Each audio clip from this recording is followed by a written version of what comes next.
आज हम लोग संकुल यौगिकों में आबंधन बॉन्डिंग इन कॉम्प्लेक्स कंपाउंड्स और कोऑर्डिनेशन कंपाउंड्स के बारे में पढ़ेंगे। तो जो संकुल यौगिकों में विभिन्न प्रकार के जो आबंध बनते हैं, तो उन आबंधों को समझाने के लिए अलग अलग सिद्धांत दिए गए हैं। इसमें कुछ सिद्धांतों का नाम यहाँ पर लिखा गया है। जैसे है वर्नर का सिद्धांत, संयुक्ता आबंध सिद्धांत, वैलेंस बॉन्ड थ्योरी जिसको शॉर्टकट में VBT बोलते हैं, क्रिस्टल क्षेत्र सिद्धांत, क्रिस्टल फील्ड थ्योरी जिसको CFT बोलते हैं, आणविक कक्षक सिद्धांत, मॉलिक्यूलर ऑर्बिटल थ्योरी जिसको हम MOT शॉर्टकट में बोलते हैं, और लिगेंड क्षेत्र सिद्धांत जिसको लिगेंड फील्ड थ्योरी कहते हैं, शॉर्टकट में उसको LFT कहते हैं। लेकिन हम लोग के पाठ्यक्रम में वर्नर का सिद्धांत, संयुक्ता आबंध सिद्धांत और क्रिस्टल क्षेत्र सिद्धांत हम लोग को पढ़ना है। तो इन तीनों सिद्धांतों का हम लोग एक एक करके अध्ययन करेंगे। जैसे देखिए वर्नर का सिद्धांत, तो अल्फ्रेड वर्नर को कह सकते हैं कि जो कोऑर्डिनेशन कंपाउंड्स हैं या जो कॉम्प्लेक्स कंपाउंड्स हैं, इनका जो है जनक माना जाता है। और इन्होंने सबसे पहले उपसंयोजक यौगिकों में जो बॉन्ड्स बनते हैं वह किस प्रकार से बनते हैं, और जो केंद्रीय धातु परमाणु है उसका कोऑर्डिनेशन नंबर क्या होगा, इसकी सब व्याख्या करने के लिए वर्नर नामक वैज्ञानिक ने ये सिद्धांत दिया है, जिसके कुछ मुख्य बिंदु इस प्रकार से हैं। देखिए पहला दिया है, जटिल यौगिकों में धातु परमाणु दो प्रकार की संयोजकता प्रदर्शित करते हैं। मतलब जो केंद्रीय धातु परमाणु होता है वह दो प्रकार की वैलेंसी प्रदर्शित करता है। उन्हें क्रमशः प्राथमिक या आयनिक संयोजकता तथा द्वितीयक या अनायनिक संयोजकता कहते हैं।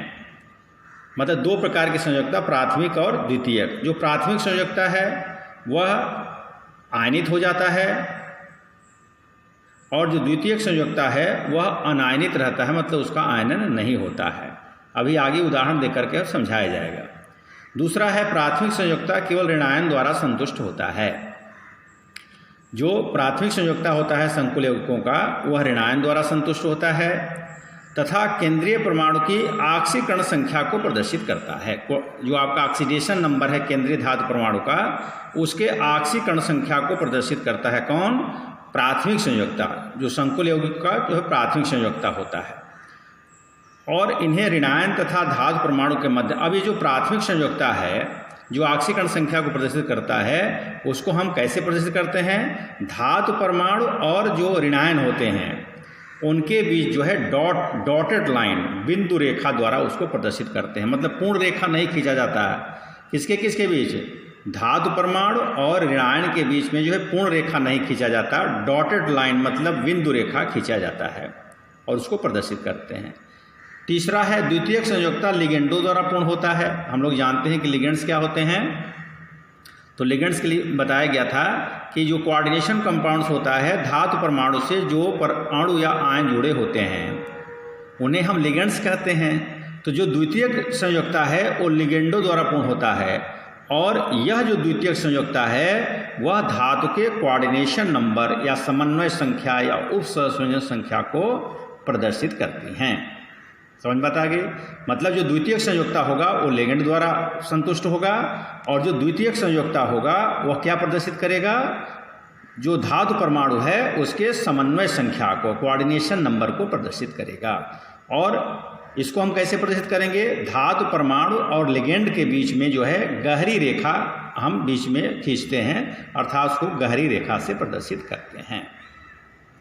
और चौथा है, जब संकुल को जल में घोला जाता है, माने जो कोई भी कोऑर्डिनेशन कंपाउंड्स है जो उपसंयोजक यौगिक हैं, अगर इनको हम जल में घोलते हैं तो जो प्राथमिक संयोजकता से जुड़े ऋणायन होते हैं, मतलब जो डॉटेड लाइन से जुड़े हुए होते हैं, वह आयनित हो जाते हैं, जबकि द्वितीयक संयोजकता से जुड़े जो आपके लिगेंड्स होते हैं वह अनायनित रहते हैं, मतलब उनका आयनन नहीं होता है। और पांचवा पॉइंट है कि प्राथमिक संयोजकताएं अदैशिक होते हैं, नॉन डायरेक्शनल होती हैं, जबकि द्वितीयक संयोजकताएं जो है डायरेक्शनल होती हैं, माने दैशिक होती हैं। अर्थात जो धातु परमाणु है और जो द्वितीयक संयोजकता है उनके बीच में जो जब जुड़ेंगे आपस में तो एक निश्चित एंगल बनेगा, मतलब एक निश्चित दिशा में वो जो है जो लिगेंड्स हैं वो केंद्रीय धातु परमाणु से जुड़ेंगे। जबकि जो प्राथमिक संयोजकता है मतलब ऋणायन अगर किसी धातु परमाणु से जुड़ा हुआ है तो उसके लिए कोई डायरेक्शन नहीं होता, वो किसी भी कहीं भी जुड़ सकता है। और जो द्वितीयक संयोजकता है जो दैशिक होता है, डायरेक्शनल होता है, वह संकुल के ज्योमेट्री को निर्धारित करता है। मतलब ज्योमेट्री कैसा होगा संकुल का, मतलब टेट्राहेड्रल होगा, चतुष्फलकीय होगा कि अष्टफलकीय होगा कि त्रिकोणीय पिरामिडी होगा, किस प्रकार से हो, किस प्रकार की ज्यामिति होगी, वह कौन निर्धारित करेगा?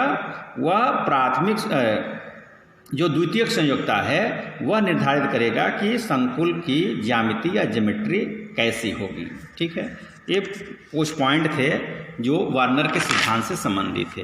अब वार्नर के सिद्धांत के आधार पर हम कुछ संकुल यौगिकों की संरचना को यहाँ पर जो है स्पष्ट कर सकते हैं। जैसे एक यहाँ पर दिया है ल्यूटियो कोबाल्टिक क्लोराइड। तो ल्यूटियो कोबाल्टिक क्लोराइड जिसका सूत्र होता है CuCl3 × 6NH3। अब इसकी संरचना को समझाने के लिए जो चीज़ बताया जा रहा है उसको थोड़ा सा हम लोग ध्यान से देखेंगे। अगर ल्यूटियो कोबाल्टिक क्लोराइड मतलब इस यौगिक को अगर के एक मोल को अगर हम जल में घोल करके उसमें हम सिल्वर नाइट्रेट विलयन मिलाएं, मतलब इस यौगिक को जल में घोल करके जब उसमें हम सिल्वर नाइट्रेट विलयन मिलाते हैं तो हमें सिल्वर क्लोराइड का 3 मोल प्राप्त होता है।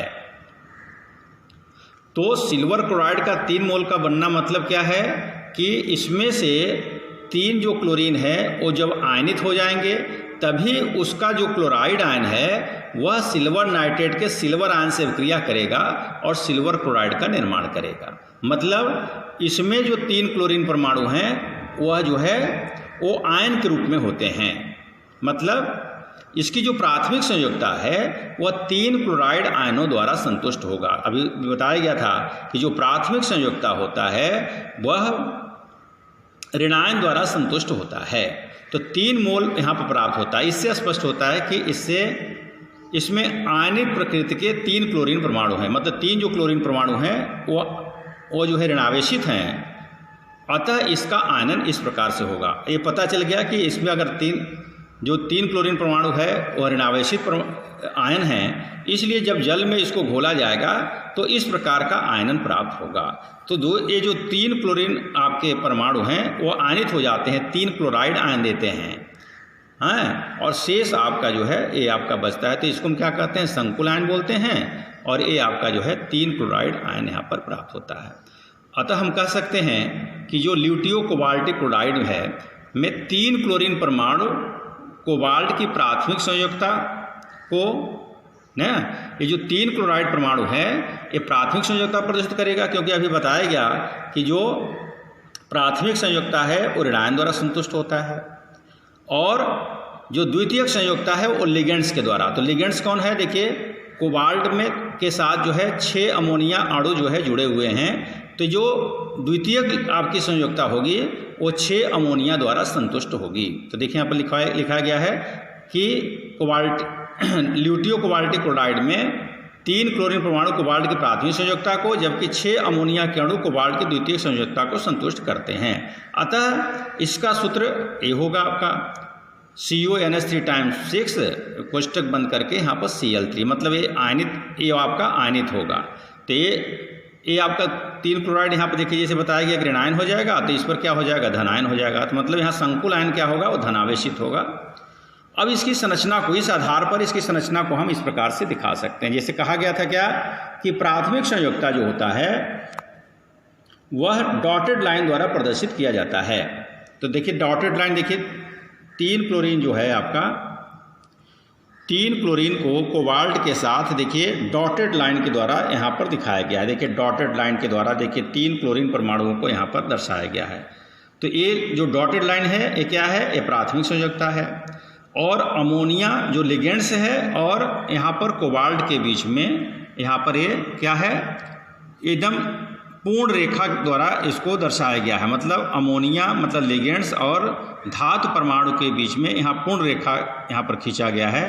तो ये जो पूर्ण रेखा है ये क्या है, ये द्वितीयक संयोजकता को प्रदर्शित करता है। ठीक है, तो इस प्रकार से हम कह सकते हैं कि ल्यूटियो कोबाल्टिक क्लोराइड की संरचना इस प्रकार से होगी। तो जो अभी सिद्धांत इसके पहले आपको बताया गया था 5 पॉइंट, तो इस संरचना के द्वारा हम स्पष्ट कर सकते हैं कि यहाँ पर जो धातु उपसंयोजक यौगिक या कॉम्प्लेक्स कंपाउंड्स का जो धातु प्रमाण होता है वो 2 प्रकार की संयोजकता प्रदर्शित करता है। एक आपकी प्राथमिक संयोजकता जिसको हम डॉटेड लाइन से प्रदर्शित करते हैं, दूसरा आपका जो है द्वितीयक संयोजकता जिसको हम पूर्ण रेखा से प्रदर्शित करते हैं। जो प्राथमिक संयोजकता है वह क्या करता है, यह केंद्रीय धातु परमाणु की प्राथमिक संयोजकता को प्रदर्शित करता है। जो ऋणायन द्वारा संतुष्ट होता है, तो 3 देखिए ऋणायन है, तो हम कहेंगे कोबाल्ट की ऑक्सीकरण संख्या आपका +3 होगा। और इस जो द्वितीयक संयोजकता है यह केंद्रीय धातु परमाणु के कोऑर्डिनेशन नंबर को प्रदर्शित करता है।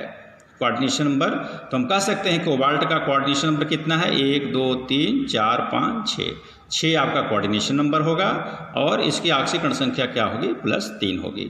अब इस वर्नर के सिद्धांत की कुछ सीमाएं हैं।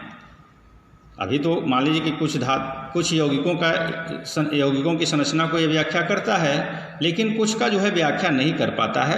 तो किन चीज़ों की व्याख्या नहीं कर पाता है उसका जो है यहाँ पर दिया गया। कह सकते हैं कि वर्नर के सिद्धांत की सीमाएं कहिए चाहे कमियां कहिए। तो देखिए यह सवाल उठता है कि कुछ निश्चित धातु ही संकुल यौगिक क्यों बनाते हैं जबकि अन्य धातु नहीं बनाते। तो इसकी व्याख्या यह सिद्धांत नहीं करता है। संकुलों की ज्यामिति निश्चित क्यों होती है एवं द्वितीय संयोजकता इनकी ज्यामिति कैसे निर्धारित करता है। अभी कहा गया ना कि द्वितीयक जो संयोजकता होता है वह संकुलों की ज्यामिति को वह निर्धारित करता है कि ज्यामिति कैसी होगी। तो कैसे निर्धारित करता है ये इसकी व्याख्या यह नहीं करता है। और अगला है संकुल यौगिकों में चुंबकीय गुण तथा प्रकाशीय गुण क्यों होते हैं। संकुल यौगिक में जो चुंबकीय गुण होते हैं या प्रकाशीय गुणों की व्याख्या यह सिद्धांत नहीं करता है।